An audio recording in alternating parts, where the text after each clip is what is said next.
Everybody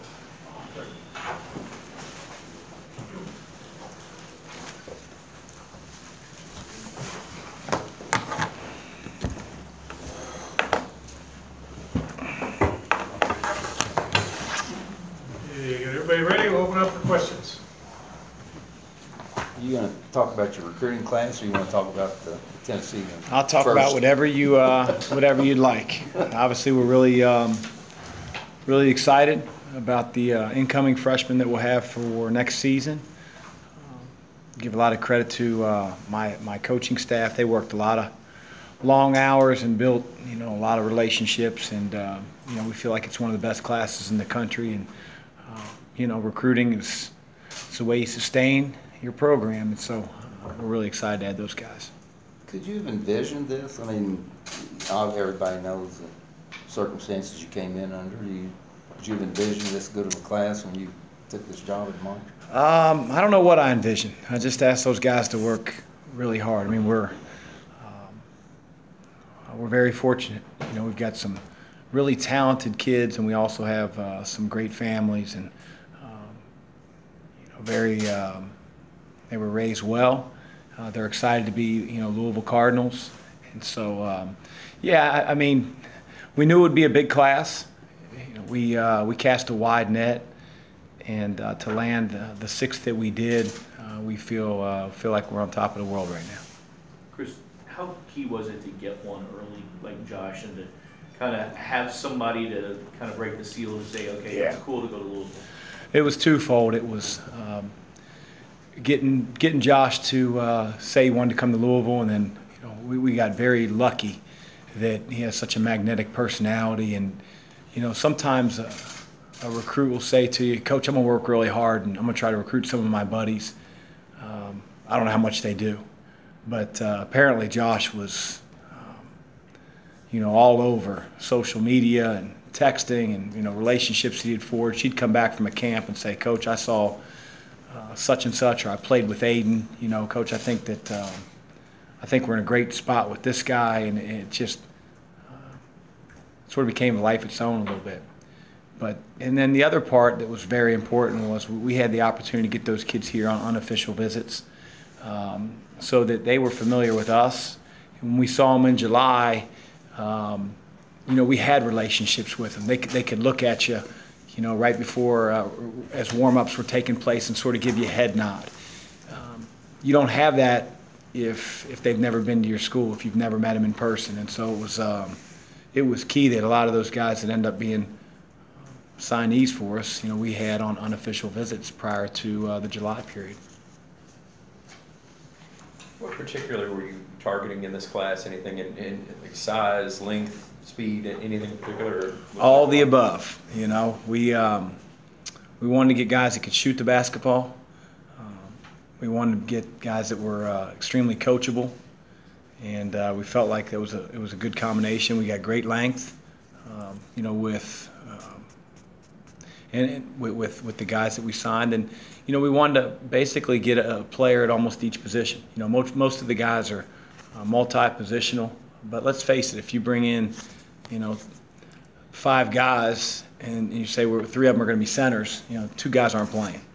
And so we wanted those guys to understand that there was an opportunity for them to earn playing time, and at the same time, they weren't canceling one another out. What did you like about Williamson when you saw him, and what do you picture his game becoming? Well, I feel like Sam's has just started to scratch the surface of who he is as a player. He's playing really well, but he played on a really high-powered AAU team. Drive Nation had some of the best players in the country on their team, and so there might be a game where he only had 8-10 points, but his attitude never changed. I always felt like he was in control when he was out there. I felt like he took advantage of whatever advantage he had. If there was a smaller guy on him, he put his back on him in post. If he had a slower guy on him or smaller guy on him, he'd shoot over the top of him. And it just seemed like he had a really good feel for the game, and he wasn't scared to rebound. And so, with Sam, I feel like we got a multi-positional, very, very versatile player on both ends of the floor. How important was DJ? He was committed, then decommitted, but you had a relationship with him prior to that, how important was he to this class? Real important. For a while, I didn't know if that mattered. You know, I recruited DJ. I didn't let any of my assistants recruit DJ, really. I mean, Coach Murray texted him from time to time, but, you know, I fell in love with DJ as a player when I was the head coach at Xavier. You know, I saw him and offered him before Louisville had. And he had been to our team camp a couple of times at Xavier, and so I was very familiar with his ability as a player. I knew that he would come, you know, into college extremely well coached and understands discipline and hard work, because that's how Sabo runs his program. And but I wasn't sure if I could beat Louisville or not. And then, you know, lo and behold, I told him, "Hey, I'm at Louisville now." And you know, it didn't happen overnight. I think he just wanted to be sure, but our persistence, I believe, won out. And you know, I think David's a guard that can bring so many things to the table. He plays the game the right way. He tries to find his teammates. He's got great vision. I think it's really underrated. He really sees plays develop. His length, his athleticism allows him to defend multiple positions in the backcourt. You know, Dave's really, he's a really good player. Really good feel. How quickly did you call him after you got the job? You said, "Hey, I'm at Louisville now." I can't remember, but it wouldn't. 24 hours wouldn't have passed before I made contact. What did that Louisville Live event mean to you and this recruiting class? I just think it showed the recruits that came that night, you know, specifically Aiden, how important basketball is here. You know, I think other places say it, but there's only maybe a handful of programs in the country that have the type of fan base that we have. In the non-conference part of the schedule, you know, you can just sort of see around the country who's more invested in football, and you know, whose fans really take to football more. You get 100,000 people in a stadium for a Saturday afternoon football game, but yet you can only get 4,000, you know, fans in your arena for a basketball game. It just, you tell on yourself, and that's not the case here. And I think that was something that our recruits saw up close and personal.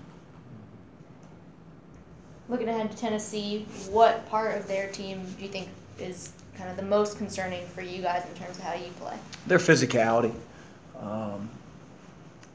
The job that Coach Barnes has done in his short time there is remarkable.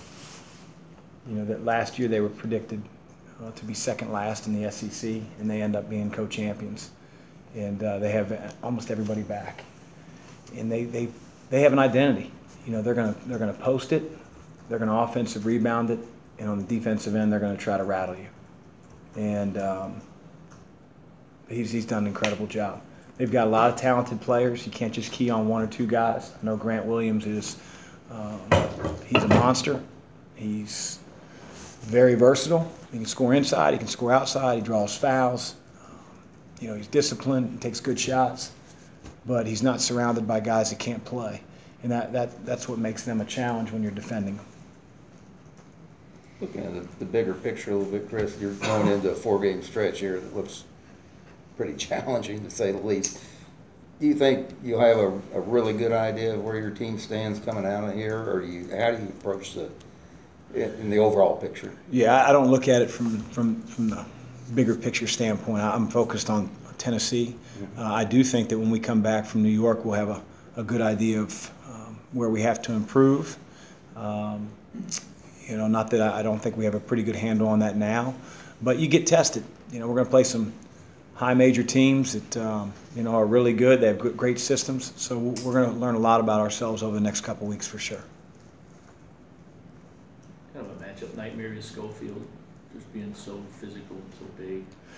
Yeah, he's you know, he's a guy that is more than capable of playing the 4. Hell, he'd probably play the 5 if he wanted to. But at the same time, they're primarily playing with the small forward position. They post him up. Love the energy he plays with. You know, he shoots it at a really high level. And the offensive rebounds, like all their players, are eerily similar in that respect in the front court. So he's a challenge, but he's not the only one on the roster that's a challenge. Is that going to come down mostly to Stephen Malik to kind of be on him when he's on the floor? I'm not going to give away matchups, but it's not about, you know, one guy versus another. It's always about our team defense.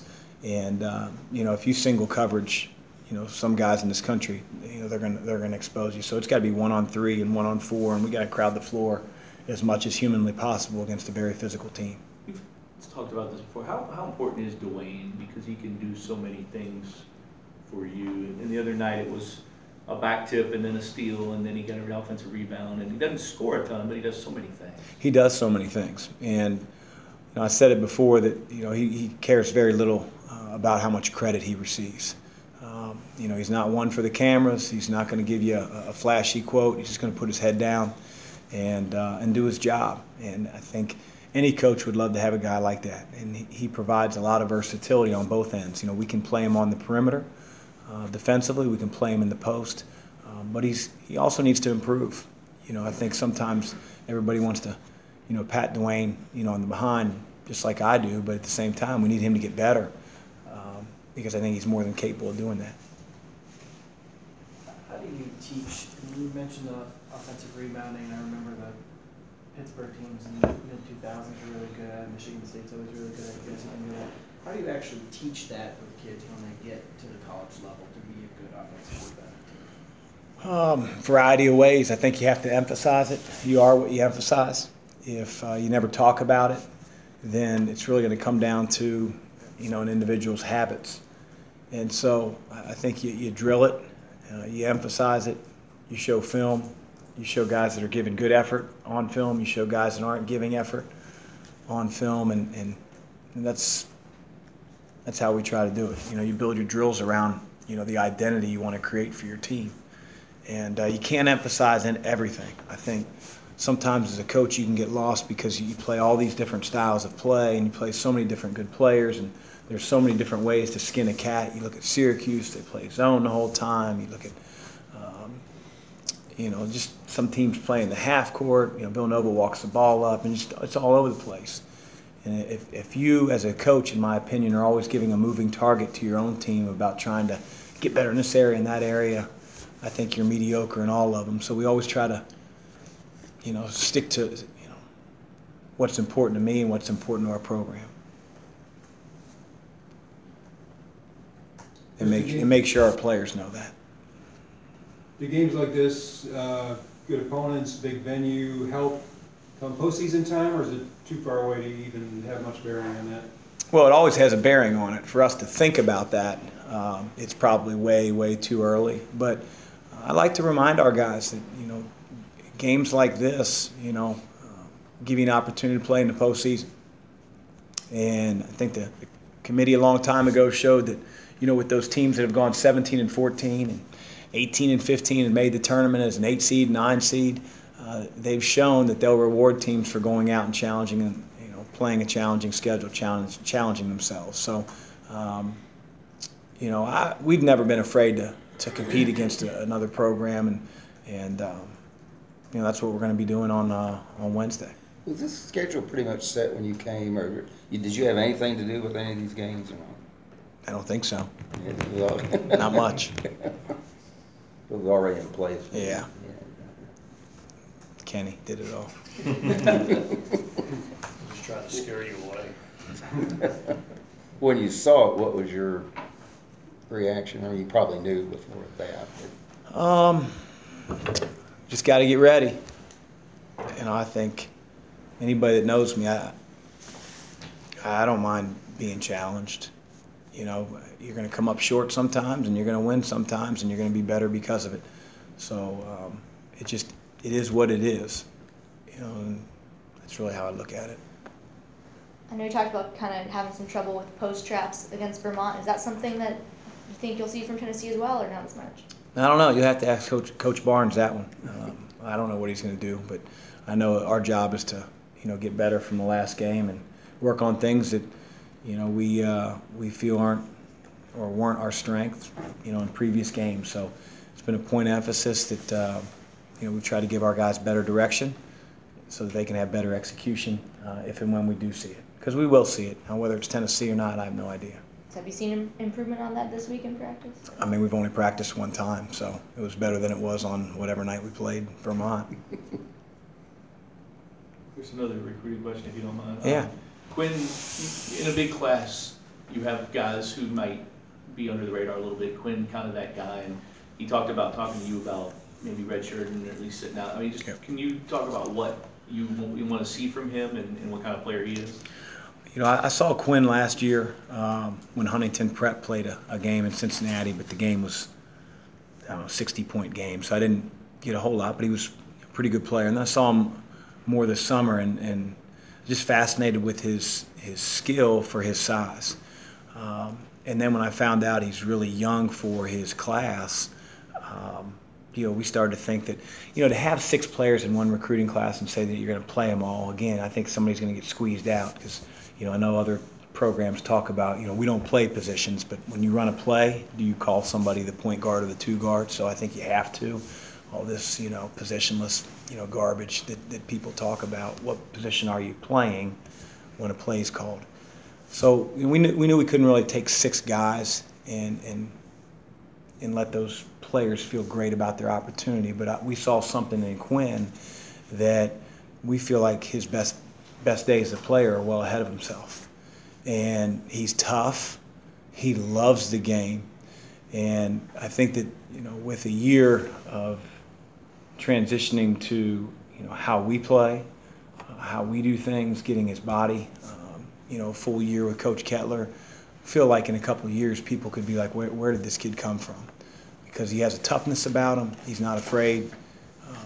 And he's got a really high level of skill for somebody that's 6'8", 6'9".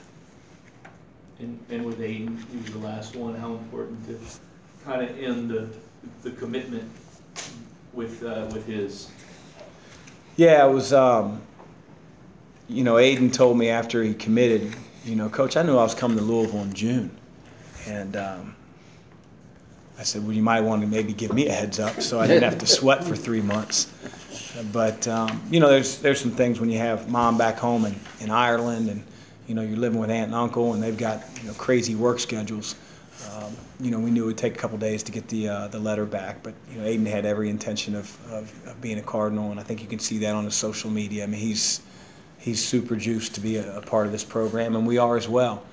He's a special kid. I know everybody points to his, you know, physicality, his athleticism, and all that stuff, but, you know, he's almost a 4.0 student. When he came over here, you know, he was just another kid from overseas, and really carved out through an unbelievable work ethic that I think he got from his mom.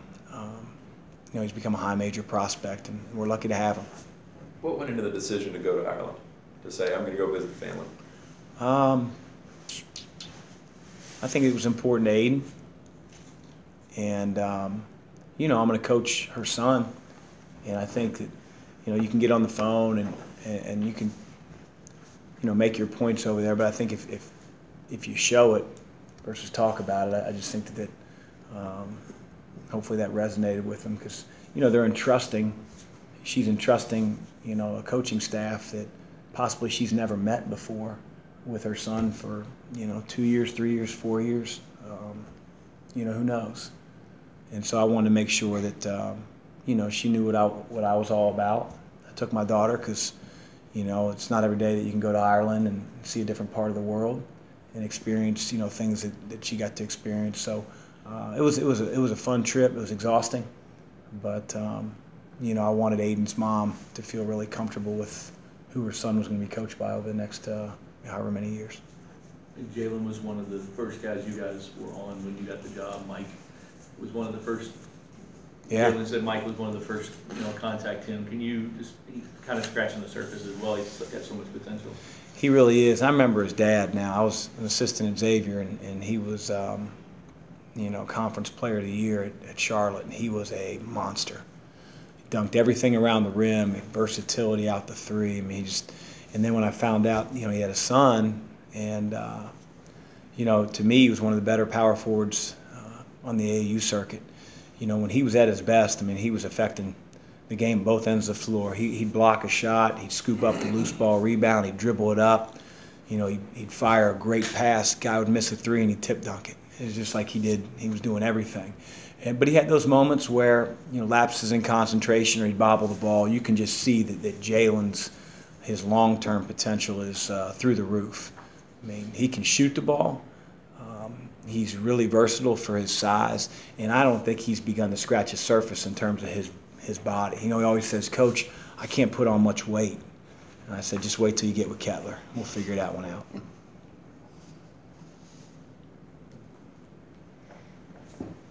Thanks, guys. Thanks, guys. We have Dwayne Sutton and What's that letter, coming Chris? in very shortly. What's that? What is that? Fan Wow. Thanks a lot. What's that? Practice. On the way to it?